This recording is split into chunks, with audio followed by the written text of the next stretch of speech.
ধর্ম যার যার উৎসব সবার। আসলে এই কথাটা কিল্লেগা কইলাম, মেলার মধ্যে দেখবেন হিন্দু মুসলিম বৌদ্ধ খ্রিস্টান সবাই থাকে, এইটা ধরা চলতো না। তো যাই হোক, আমি এখানে যে ভিডিওগুলো করতেছিলাম এর মধ্যে অনেক রকমের মানুষই দেখছি, তো আপনারা তুলে ধরতেছি। গতকালকে যে ভিডিওটা দিছি এই ভিডিওটার পরের পার্ট কিন্তু এটা, আমি কিন্তু তার সেকেন্ড পার্টটাও লাস্টের পার্টটাও কিন্তু আমি নিয়ে আইমো। তো যাই হোক, ভিডিওটা মনোযোগ সহকারে দেখবেন, ভিডিওটা কিন্তু একটু লং হইব। তো আপনারা যেটা দেখাইতেছি মেলার মধ্যে কিন্তু বিভিন্ন ধরনের জিনিস, এই যে দেখুন মানে আটার থেকে শুরু কইরা বটি চামিচ সব কিছু কিন্তু অ্যাভেলেবেল আসলো। আমি আর আমার যা দুজনে হারাহারি অবস্থা, মানে বেটি মানুষ হলে যা হয়।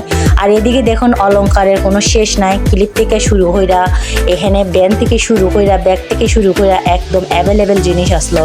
তো আমি ফাঁকে ফাঁকে যে সময়টা পাইছি এই সময়টা মানে ভিডিওটাগুলা করছিলাম। আর এইখানে দেখুন একেবারে ফুতুল দিয়ে ভর্তি মানে টয়গুলো আর কি। তো আমি আবারও এই যে দেখুন মানে আমরা বেটি মানুষের চোখ হয়েছে সবসময় কসমেটিকের মধ্যে। তো যাই হোক, আমি এখান থেকে খিতা খিতা নিছি আমার লেগে ফইর লেগে, আমি লাস্টের ফাটাও আপনারা দেখাইমো। আর এদিকে দেখুন একদম ওই যে কইলাম ধর্ম যার যার উৎসব সবাই, তো এদিকে হিন্দুরার একটা সুন্দর আয়োজন চলছিল, তো এটারও একটু তুলে নিলাম। তো আপনারা সবাই ভিডিওটারে বেশি বেশি করে শেয়ার করবেন। আর আপনারা যদি ভালো লাগে অবশ্যই আমি আরও পরবর্তী পার্টে আরও সুন্দর সুন্দর ভিডিও নিয়ে আইমো। আর এদিকে দেখুন মুচুরকো মানে যত আসার আসলো মজার। তো সবাই ভালো থাকবেন, সুস্থ থাকবেন, আল্লাহ হাফেজ।